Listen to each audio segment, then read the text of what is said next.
Our story today is one of the hidden life of prayer. I'm standing in a very unique place in Jerusalem. Hi, I'm Brian Bush, and this is an order of contemplative nuns.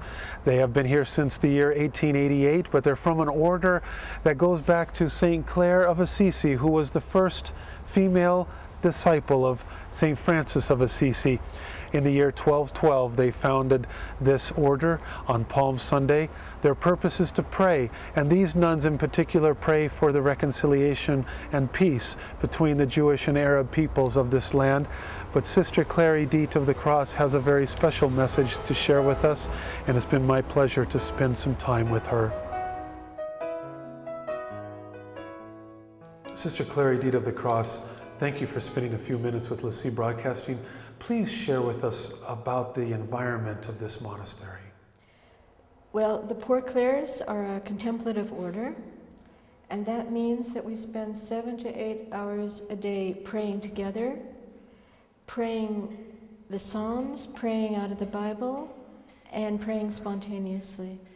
We are in the world, but not of it. We're alongside. We're here praying quietly, hiddenly. We're available if people want to come and pray with us or talk to us. But the main thing is that we're here with God, and this table just represents that little bit of separateness so that we don't forget it when we come to talk to people, and the people who come to see us don't forget it either.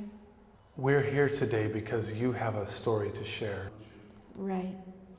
I have breast cancer, and being a nun, being an intercessor, because that's basically what we are here as intercessors, is not an immunization against the bad things that happen to people in the world. And so in January, we're now in August 2004, in January, I was diagnosed with cancer. In February, I had a radical mastectomy, and I started chemotherapy in March. I'm still having chemotherapy. And it's not any easier for a person of faith to wait and to accept this than it is for any other Christian or anyone else. It's just as hard. One of the things that shocked me was that people say the most atrocious things to you.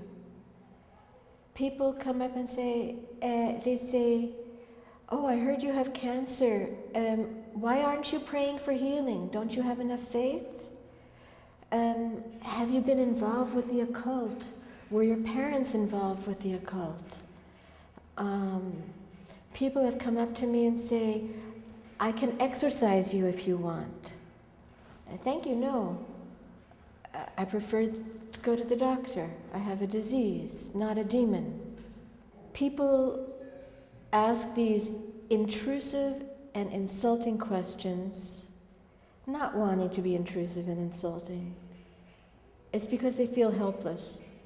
And it's well accepted in psychology today that helplessness is the most difficult thing for us to deal with. We're used to having a certain amount of control in our lives.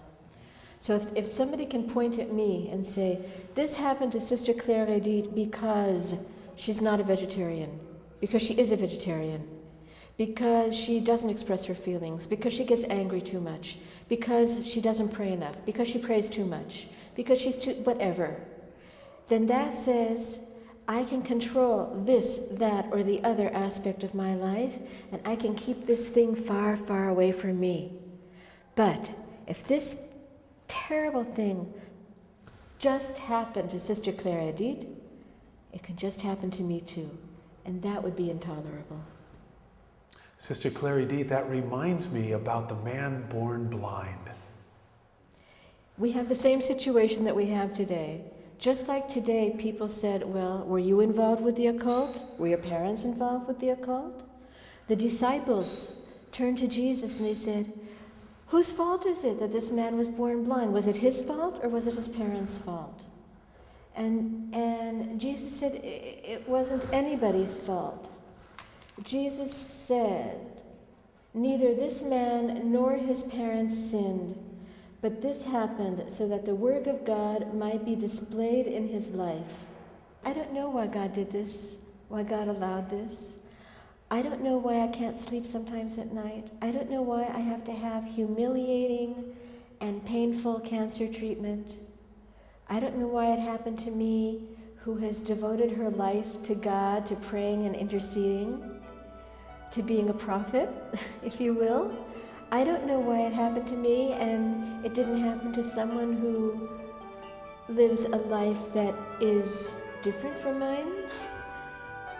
I just know that it happened, and that if it happened, then it has to be so that God's glory be manifested in my life. Sister Clary Deed, for those of our viewers who may be right now facing a catastrophic disease or illness, what words of encouragement would you share? For a person who's going through cancer now, you need to know it's not your fault. You didn't do anything to deserve this. It just happened. And yes, we need to know for everything that happens in our lives that God is love and His ways far surpass ours.